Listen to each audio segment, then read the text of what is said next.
Thanks, Chris. Yeah, thanks for having us. We've got Winston here with us as well. There's Winston, who's our art director, animator, storyboard artist, just general wizard.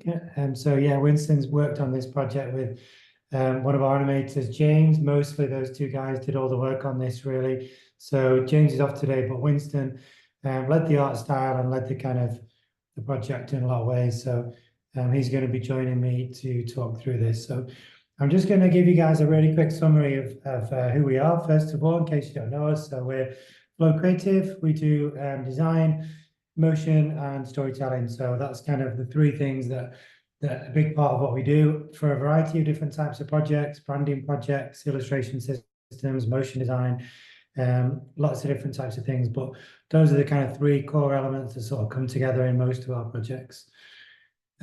Big part of kind of our identity as well as the studio is that we try and do work that does some good in the world. So we try and kind of be values-led if we can and try and work with organizations that are having a positive impact. So that might be charities and NGOs, public sector, arts and culture. We're not sector specific, but we just try and qualify clients and projects a little bit against our values and try and make sure that we're working on projects that have a positive impact. Usually the way we do that is by trying to bring out the emotion in a brand or a story to try and create a feeling in the audience. So to help brands or organizations create that emotional connection with their audience. So that's the studio. We're based in Manchester in the Northern Quarter. So that's a couple of pictures of the studio. They're a couple of years old now. But that's where we are. So I'm going to quickly show a few videos. I'm hoping that videos play okay and don't lag too much during the presentation, but if they do, just let me know. But yeah, this is our kind of showreel.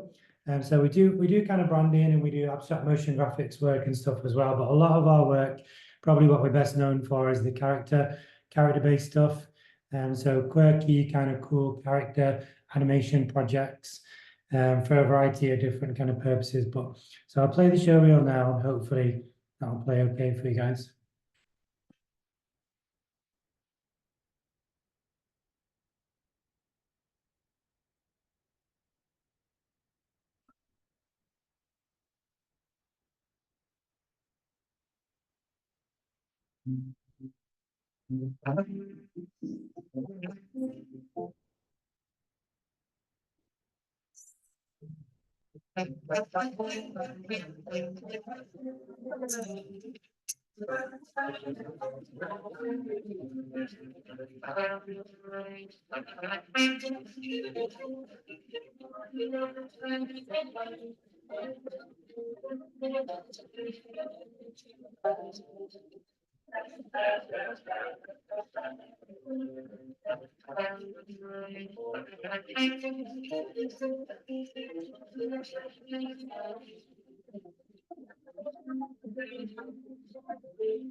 That play okay? Yeah, it played okay. I think there's sometimes a little bit of an issue with the sound, but I could make out parts of it, but the animation worked perfect. Okay. But yeah, so that's a kind of mix of our projects, mostly character-based ones we've included in that reel. We do also do some kind of film, live action, kind of mixed media things, but we've tried to keep that one with the kind of main things that people know us for, which is those kind of character animation projects. So some of the typical kind of things we make, TV commercials, brand films, title sequences, graphics packages, that kind of things, brand films, explainer films, all kinds of different types of video animated stuff. But yeah, essentially a lot of the work we do, almost all the work we do is about telling stories, about kind of framing a subject or an issue or a kind of brand or whatever it might be in a story, in a narrative, and kind of telling it in an interesting way that gets people kind of to care about it, because to kind of frame a subject or an issue, if we do a lot of cause-driven work, it needs to be framed in a way that kind of it's put in a story, it's put in a narrative, so people kind of have that emotional journey with it, so they feel like they understand why they need to care about it, and they understand the issue, and they understand what the charity or client that we're working with is doing to help. It's because people think in stories, that's kind of how we understand and interpret the world around us. Our perception of reality is actually our own reconstructed narrative in our brains. So it's all a kind of neural recreation, a kind of a recreation in our own minds of what we think the world is. So storytelling is literally like ingrained in us. It's in our DNA.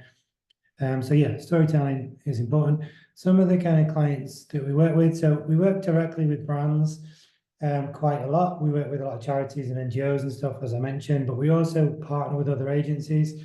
And so we partner with a few advertising agencies, creative studios and stuff as a kind of production partner. So they're the two different sort of areas where we do. We won loads of awards. We're not counting, but we are really, and I think it's 28 that we've won. We're 8 years old now, so we've won a few awards over the years. So that's nice for us and for their clients. They kind of like it too. So that's the team. I say we're 8 years old now, so the team has changed a little bit in the time we've been going. But this is the current team. So we're very kind of motion and kind of production focused. We're not one of those kind of studios that's very top heavy with strategists and kind of campaign planners and managers and things like that. We've got quite a lean team. And yeah, we're quite motion, animation, production focused, but really talented bunch. And kind of, everyone's got different skills and different things that their strengths and things that they're good at, and it all kind of comes together, hopefully, and everyone contributes what they kind of enjoy doing. As well as the in-house team, we do work with a lot of freelancers. So we've got an extended network of freelance illustrators, animators, scriptwriters, sound designers, that we call on as well as we need to. Okay, so that's the background bit about Flow. And now I'm going to jump into a recent project that we just finished. So this is, oh no, I'm not. This, first of all, I've just got a brief summary of our process. So yeah, just to kind of, if you guys aren't familiar with motion design, or you don't really know about the kind of animation pipeline and process, I just wanted to show you a quick summary of that first, or some of the kind of key parts of that journey. So the first bit to get right, and it's a really important part of the process, is the kind of story design, the kind of structure of the story, and kind of what you're telling and why you're telling it. So who the audience is, what the message is you're trying to get across, and how the best way to communicate that is. So is it a young audience? Does it need to be youthful and energetic? Is it a kind of mixed audience where you want to try and tick a lot of boxes? What's the purpose of the film you're making? What do you want people to think, feel, and do after they see it? And how do you get that across? How do you kind of frame that? And so what's an interesting visual way of presenting that story? And it isn't always the most obvious way. Sometimes it's good to think about what's a different approach to take with this, what's a different kind of visual metaphors you can use, or visual styles that feels connected to the story you're telling without spoon feeding it to the audience. So yeah, that's an interesting part of the project. Script writing, with most projects that we do, there's a voiceover, not all of them, but most of them, there's a voiceover script. And it's a really important bit to get right as well, especially if it's a film that's got a nuanced kind of messaging to it. It needs to, say it's for a charity or it's for an NGO, and they want to try and communicate a difficult subject. It's really important that the script gets the right tonal balance, so it doesn't feel too playful and silly. It doesn't feel too serious and somber. The order that you give information to the viewer as well through the script, like the kind of setup and context of the problem, and then what the client, your charity you're working with, usually what they're doing to help, and then what the potential future could be. So there's various different kind of steps to the script as well. The structure of that is really important. We tend to work with a few partners on script writing. We don't tend to do it in-house ourselves unless it's fairly short, straightforward one, but we work with a few expert script writers that are brilliant. Kermit does most of our scripts. He's great. He's really good at writing. Storyboarding. So yeah, then once we've kind of got the script, we've talked to the client a little bit about the creative concept and the style and what we're trying to do. with the film, and then we will work on the storyboard, where we will kind of visually map it out, which basically forms a kind of blueprint for the film. So you take the script that's been signed off, break it up into chunks, and then spread it out over a timeline of framed images and thumbnail it out, kind of just quickly sketch what you think is a good thing to represent on screen that will connect to that bit of the story, that part of the script, in a way that's going to be interesting and engaging to the audience. There's loads of different styles. Usually you have to have an idea of what style the film is going to be, and you kind of work on the visual development at the same time. I'll come to that in a second, but so you kind of need to know what the visual style is going to be of the film to do the storyboard, but you kind of do them both at the same time a little bit. Tends to be quite loose at this stage, so you can make quick revisions, send it to the client, make sure they're happy with what you're doing, what you're suggesting for action on screen. You think as well about transitions and camera movements at this point and how it flows through the film, whether it's fast-paced and dynamic and kind of supercut, or whether it's a slower kind of moving film. So you think then about the kind of flow and the order of information that you're presenting.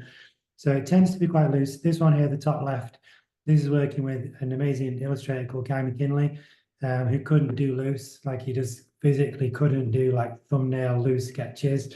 Like he'd do a storyboard and it would be beautifully presented, like final artwork. But it tends to be that you work it quite loose at this stage, so you can fairly quickly make revisions and changes and just get the action on screen, get the flow of the film down. Character design. Most of our projects, as I said at the start, include characters. Not all of them, but most of them. So what is that character?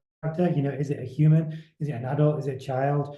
Is it non-human? Is it an animal or is it a robot? What's the kind of interesting way of presenting this issue or telling this story, using characters in an unconventional way? How do you kind of make it a bit interesting? Because we're all bombarded every day with kind of content, so your stuff you make's got to stand out, it's got to be interesting, it's got to arrest people's attention, but then also it's got to be memorable, ideally. So that comes in your script writing, your sound design, but also the visual style and the characters you use.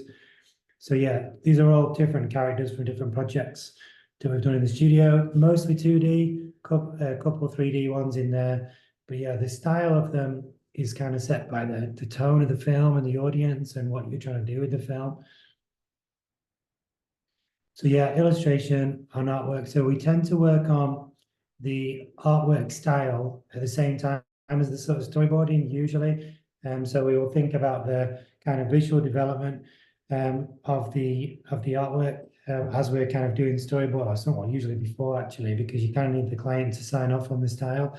So we will produce one, maybe 2 frames from the film. So we kind of have an idea of a couple of frames we're pretty happy with from a thumbnail storyboard, and then we'll work them up into kind of design of what the final film was going to look like.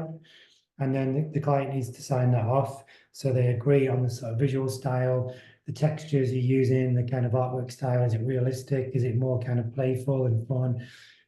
Is it kind of retro, or is it more contemporary? So there's lots of kind of ideas and influences that come into this process for us, but then the client just needs to kind of sign off visual direction before you can kind of fully artwork the whole storyboard.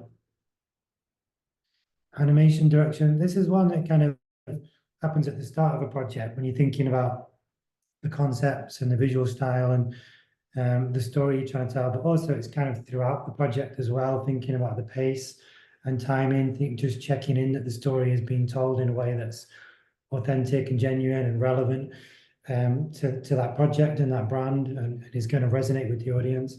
So the animation direction is kind of an ongoing part of the process. So yeah, and then once the storyboard is signed off, fully artwork, the script is fully signed off, the visual style is signed off, then you move on to animation. So it's very much a kind of step-by-step process where you can't do animation until those other stages have been signed off and you've got approval. And then we move on to the animation. And then at this stage, again, it comes back to what's the tone you're trying to create with the film? How do you want the audience to feel when they see it? Is the animation bouncy and playful? Does it feel kind of fun and energetic? Or is it a little bit more serious? What's the pace? Does it need to be kind of slow so people understand the issue you're presenting? Does it need to feel, considered and kind of deliberate? Does it need to feel a little bit more pacey than that and a bit more exciting? It depends on the film, depends on the purpose of it, what the client is going to use it for, who the audience is. 3D animations, yeah, most of our projects are 2D, but we do some 3D animation as well, some kind of abstract ones, and then some character-based 3D stuff as well. Okay, so that's the kind of general overview of the kind of animation process. Hopefully it's useful if you guys aren't familiar with that, but we've got one project here we're going to go into a little bit more detail on.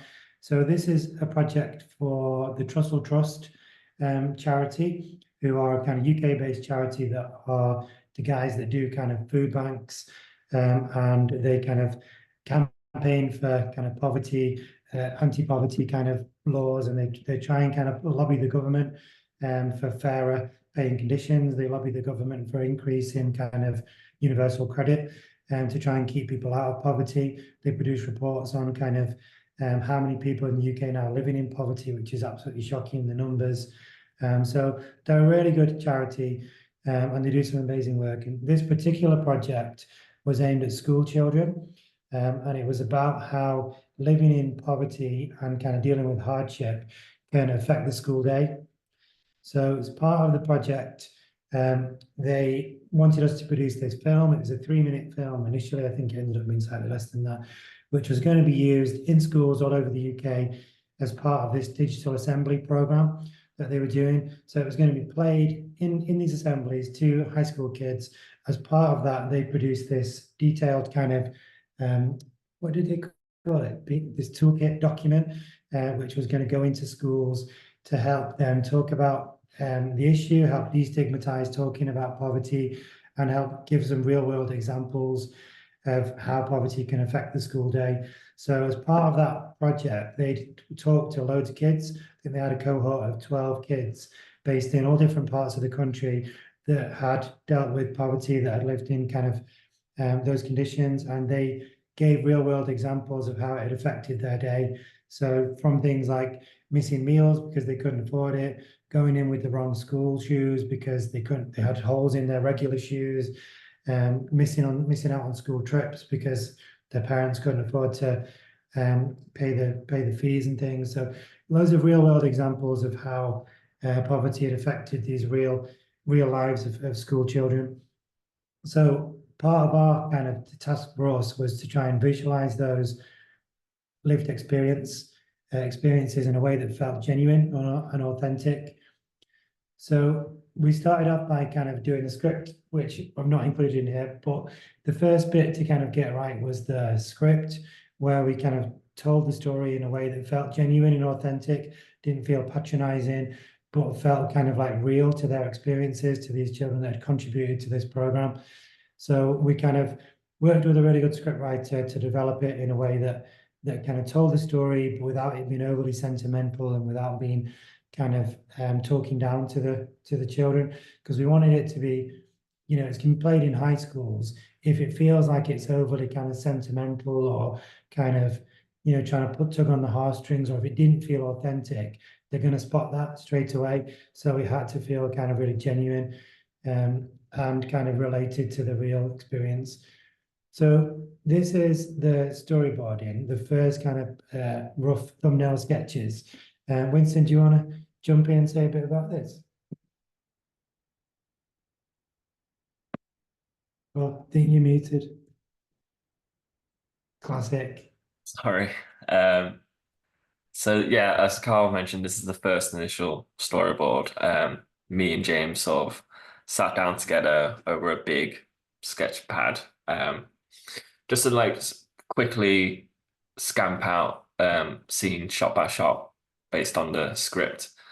And it hasn't really diverged too much from this initial drawings, but what we like to do is sort of have it super loose so that we're not overly precious about any particular scenes, so we can quickly chop stuff out, quickly edit stuff down, and maybe sort of decide how to transition from one scene to another. At the moment it's just like pure chicken scratchings and even me looking at it, because I was the one who sort of did all the mark making. I struggled to like read my own writing or like sort of comprehend my own sort of line work, but it's sort of a bit more like hieroglyphs looking at it. But yeah, this is my favorite part of any animation process, just to sort of figure out how to sort of drive the story along, to sort of make sure it fits with the script, the pacings flows correctly, um, how the transitions work well with each other. Yeah, so yeah, that's all I can say about this bit really with this sort of slide. Yeah, Yeah, I mean, oh, sorry, Winston, go on. I was going to say there's also like loose sort of composition shots as well. As you can see, the sort of cackling shadows in the middle somewhere, with sort of shadow creatures, and the sort of dinner plates. But yeah, again, it's a really early development. So nothing. This is for our eyes only, essentially, for us to sort of properly mock up a storyboard, fit for the clients. Yeah. So yeah, you wouldn't really send this to the client. You give them a heart attack if you did. But it's you can see like when you see some of the shots later on, you'll kind of recognize some of these like the clock in the top left corner, the dinner plate there in the middle left, some of these kind of the hand on the shoulder of the school kid over there in the middle right, the kind of ghouls behind that kid, these kind of laughing faces. So lots of the shots have actually stayed pretty similar, haven't they, to this? You're kind of thinking at this stage just about shot composition and kind of the kind of what we showed in screen and how what the depth of the camera is and how kind of like how much information we show. But yeah, it's interesting part of the process, and this is like a slightly neatened up, worked up version now, isn't it? Yeah, so this is a more refined version to send to the client. It's also helpful for us to sort of figure out at this stage the sort of animation techniques to sort of use within the video and what sort of constraints that we have. Does it fit in time with the sort of overall deadline? Does it fit with the budget? We James, the other animator, is a very good frame by frame animator, so we really wanted to sort of utilize his skill within this project, and sort of marry it up with more traditional motion graphics and After Effects animation, just to sort of for speed purposes, really, and sort of because frame by frame is quite time consuming, but it can create really lovely animations. But yeah, like this is the more refined version. So as you can see, compared to the other one, it hasn't really diverged much. Just it's just so that the client has what more of our understanding of how the sort of video can sort of progress. Yeah. Yeah, so and then yeah, so you can see from the arrows you're talking about the kind of camera movements sometimes, and some of them refer to the kind of action on screen of what the ball is doing or what's moving, how the transitions work. And you kind of so when we send it as well to a client, we will also kind of add notes of kind of what's happening on screen, what this section of the script is in that point, so they can know what the VO is, so they know that it kind of connects to the visuals. But yeah, this is just the kind of visuals of what's happening on screen. But yeah, it's a really interesting part of it. And then the kind of next stage, or sort of at the same time, maybe, is the kind of visual development as well, isn't it? When Yeah, so this was they wanted to sort of have it loosely based on the sort of the digital handbook toolkit that they produced. So it was very loose, very hand drawn, very scribbly and scratchy. So we sort of played around with a couple of options. But I think the sort of direction we sort of went down was the sort of characters in the bottom one, which is the complete one, had to be a bit more refined, and the sort of background design was more loose and more scratchy based on the handbook, so not to sort of detract from the focus of the characters. Um, yeah, at the top we can see sort of the loose first initial uh, development work for it, which I kind of like, but um, that with the sort of background work that we wanted to do, it can get a bit lost, and it was a bit hard to sort of convey diversity as well. yeah, So yeah, we kind of, it's always like a mix of kind of like line work and fill colors and working out what the balance is. And with this one, because there was like an issue of kind of like the kids at parts felt quite bleak, you know, it was quite sad stories that they were telling. So we wanted the focus to be on them in the middle of the central action in the shot for each shot, but we kind of wanted to get a sense of that kind of loneliness at times and sort of sadness as well. So the shots, the framing of the shots, the background is quite minimal. There's just some kind of abstract animated textures, and they're kind of in little vignettes each shot, which focus on the main characters. And it's partly to try and get across that emotion and that feeling in the shots. But yeah, we originally wanted to do it like this kind of like line work with some fills, just because it's quite a nice kind of visual styling. It felt like it was connected to the themes of the film, but they wanted them to be fully filled out, didn't they? Which works much well with the background, because the background is quite lots of negative space, quite white, with some animated textures and things. But also the original character designs, they felt, oh, these guys on the top right, they felt were a bit young looking, didn't they? And they wanted them to look like high school kids, older kids, rather than they thought these looked like kind of primary school age kids. Yeah. I just seen on the chat an interesting question from Chloe. Do clients tend to come with a style in mind, or is there a part in the process where your team spend time figuring out what would suit them best? That sort of depends on the project and the client. If they've got a specific idea in mind, they will tend to come to us with a couple of references for us to sort of bounce ideas off.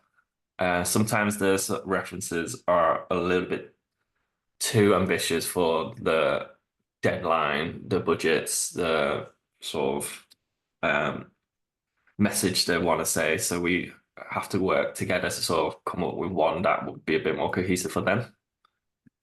Yeah. Yeah, sometimes they've seen something they like and they kind of will reference that. And sometimes it's Toy Story and you're like, no, you can't do that. And sometimes it's just something that is nice, but it's not necessarily doesn't feel that connected to them as a brand, or kind of feel like it's appropriate to the story they're trying to tell. So sometimes they come with references, yeah, and examples of things they've done before or things they've seen they like. And even if that's not like the perfect fit, that's useful to see, because you get a sense of what they're thinking and how they've kind of imagined this working. So that is really useful to see their ideas and get their input. So there's another question as well in the chat about an animatic. We'll come to that in a second, yeah, because we do an animatic. So yeah, once the kind of storyboard is signed off and the kind of character design, the visual style, the client is happy with the textures and the kind of brushstrokes and the general kind of feel, then we'll move on to working up the storyboard frames. So literally kind of go through the thumbnail sketches on the storyboard and then artwork them all up. And then some of these feel a bit bleak and a bit kind of like this darkness is kind of closing in. And then some of them feel a bit lighter, and it kind of depends on the point you are in the story. You know, we wanted this to feel a bit sad at the start and a bit kind of bleak to get across this emotion of these kids' experiences, but then not feel really somber, to kind of feel like a bit more hopeful toward the end when we start talking about what the charity is doing to try and help. So the kind of tone of it goes from quite bleak and somber at the start to feeling a little bit more positive and hopeful as we go through.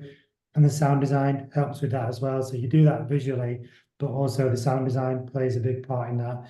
We work with a really good sound designer called Pierre. Can't remember his surname. Can you, Winston? O'Reilly. Pierre O'Reilly, yeah. Yeah, cultural mashup. But yeah, he was great. He was like, he's a really good sound designer, and he kind of like helped to compose bespoke sound design that felt kind of like it got across the emotion at the start, but felt like a lot more positive and things toward the end. So yeah, those are some of the final frames. And this is, so I thought we'd show you, this is animatic for the film. So this is all those kind of storyboard thumbnail frames just put together in order with a guide read. So James, the animator that worked on this with Winston, is also a voiceover specialist. He does all of our kind of guide reads. So he's done this voiceover. So I'll play this for you now, the animatic.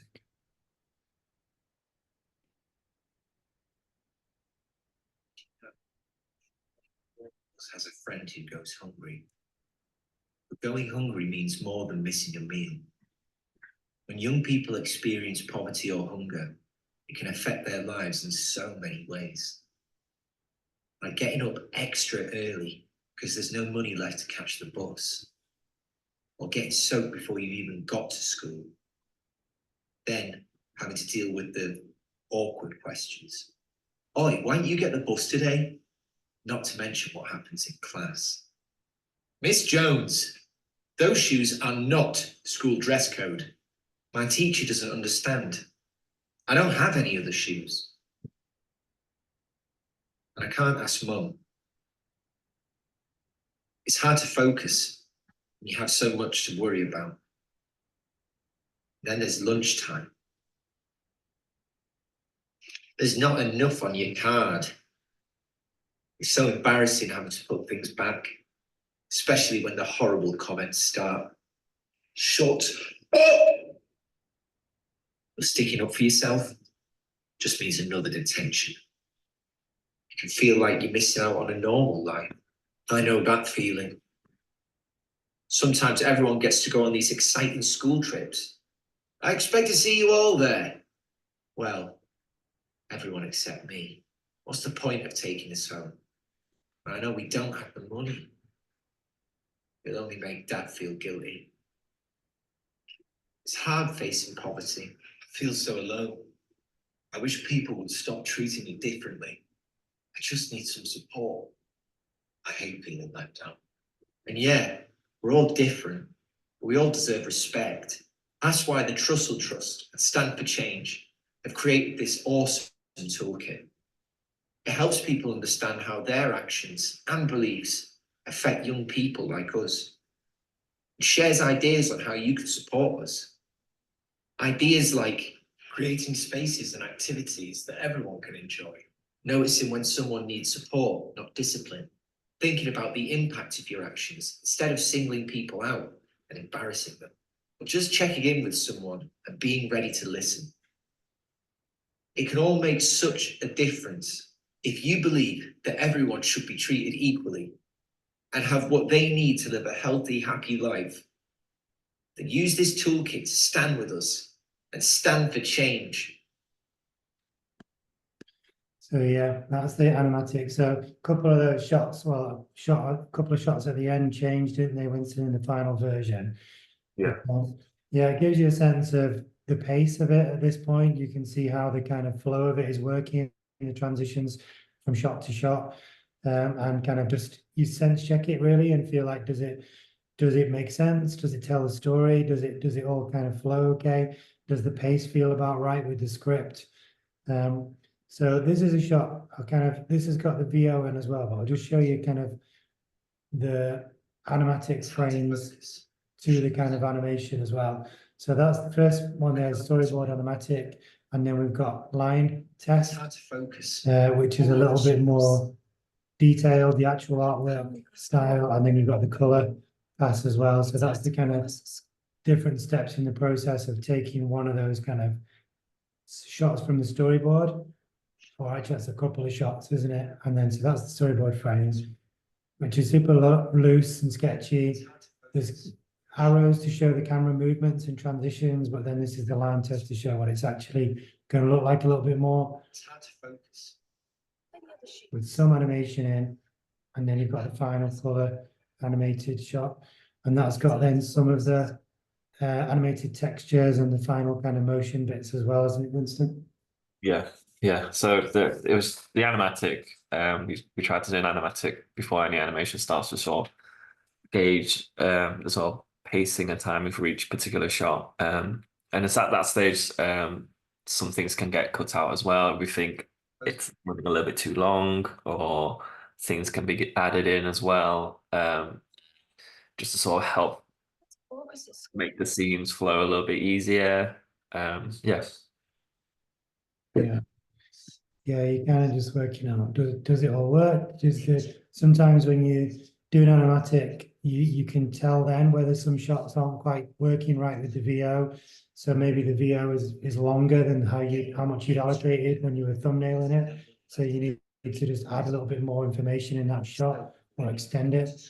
So again, this is one where you can see the kind of animatic thumbnails through to the line test, and then final color and animated textures, animated background details. So it's kind of interesting to see the process. And we showed this to the client as we were working on it, and they were really interested to see how it kind of developed and stuff, because it shows sort of the initial idea, but then also how you have to tweak it as you go along. Sometimes your storyboard, it doesn't quite work. So you have to kind of be a little bit flexible and try and tweak things a bit as you go. Or getting soaked, or you've even got to school. There's not enough on your card. So embarrassing, especially with the horrible start. Shut up!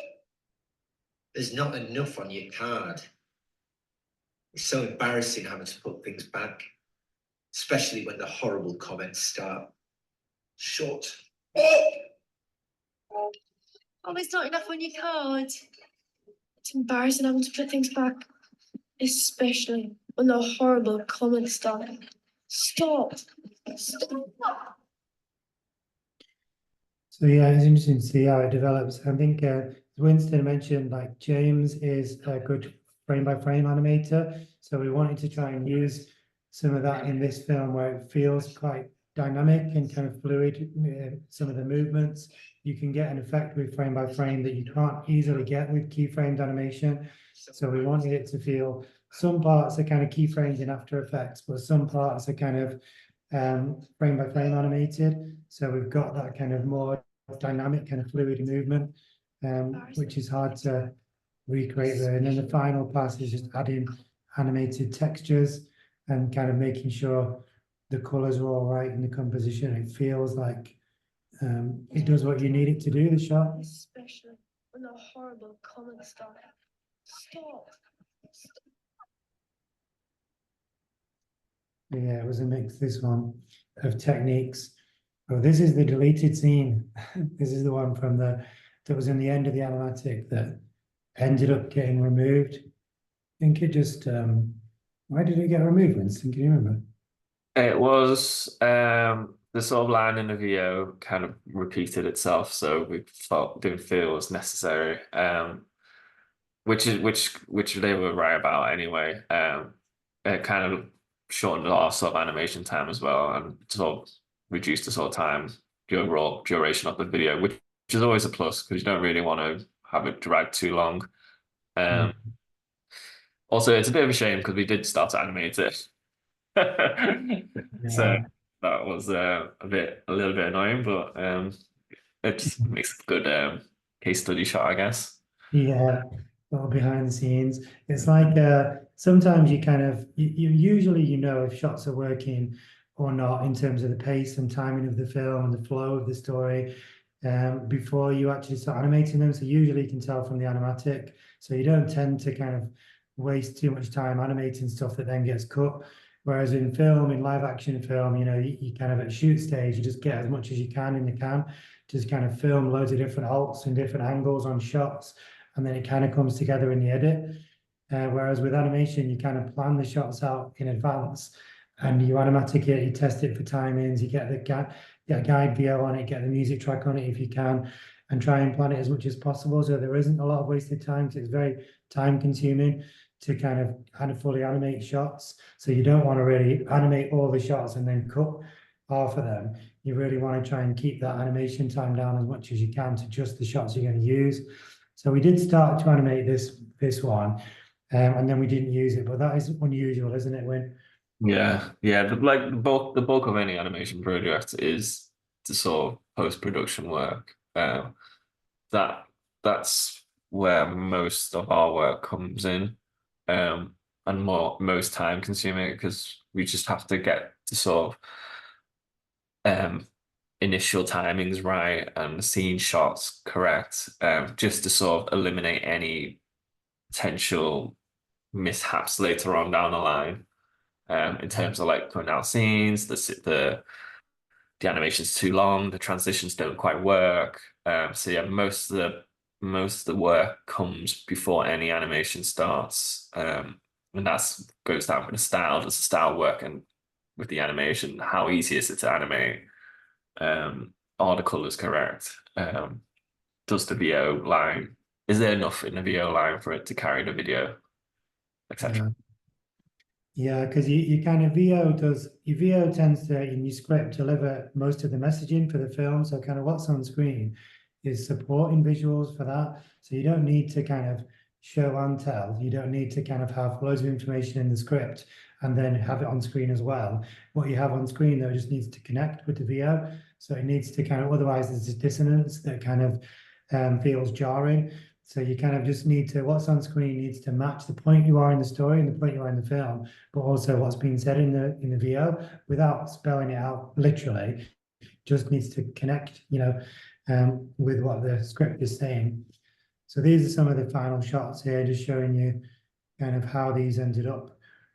So you can see kind of from the initial really loose sketch storyboard to kind of worked up storyboard, animatic test, and then kind of the process of moving through the different passes to the kind of final shots. We got kind of multiple VO recording simply for this one because we're trying to bring to life the stories of these kids' experiences. So we had to have it's quite a complex kind of VO management process because we had multiple children doing different voices and a couple of adult actors as well. So there was like a big VO session that we dialed into, and there's also different rights and usage with kind of children as well, children actors, and they have to have chaperones, they have to have special permissions, and so. But yeah, this is the kind of end shot, how that ended up from that, the kind of where the booklets are falling down and the kids are all celebrating. It turned into this kind of end shot, which I think I prefer anyway. That's a nice kind of leads you nicely into this handbook that's going out with the show. Well, as the film's being played, it's also being handed out in these digital assemblies. So it kind of leads you into that quite nicely. So that's kind of everything really. So I'm just going to play the final film for you with sound design, final VOs and everything. And then we can have, I think, hopefully some time for questions and things after. Did you know nearly 1 in 4 of us has a friend who goes hungry? But going hungry means more than missing a meal. When young people experience poverty or hunger, it can affect their lives in so many ways. Like getting up early because there's no money left to catch the bus. Or getting soaked before you've even got to school. Then having to deal with the awkward questions. Oi, why didn't you get the bus today? And not to mention what happens in class. Miss Jones, those shoes are not school dress code. My teacher doesn't understand. I don't have any other shoes. And I can't ask Mum. It's hard to focus at school when you have so much to worry about. And then there's lunchtime. Always not enough on your card. It's embarrassing having to put things back, especially when the horrible comments start. Stop. But sticking up for yourself just means another detention. It can feel like you're missing out on a normal life. I know that feeling. Sometimes everyone gets to go on these exciting school trips. I expect to see you all there. Well, everyone except me. What's the point in taking this home when I know we don't have the money? It'll only make Dad feel guilty. It's hard facing poverty. I feel so alone. I wish people would stop treating me differently. I just need some support. I hate feeling left out. And yeah, we're all different, but we all deserve respect. That's why the Trussell Trust and Stand for Change have created this awesome toolkit. It shares ideas on how you can support us. Ideas like creating spaces and activities that everyone can enjoy. Noticing when someone needs support, not discipline. Thinking about the impact of your actions instead of singling people out and embarrassing them. or just checking in with someone and being ready to listen. It can all make such a difference if you believe that everyone should be treated equally and have what they need to live a healthy, happy life. Then stand with us and stand for change.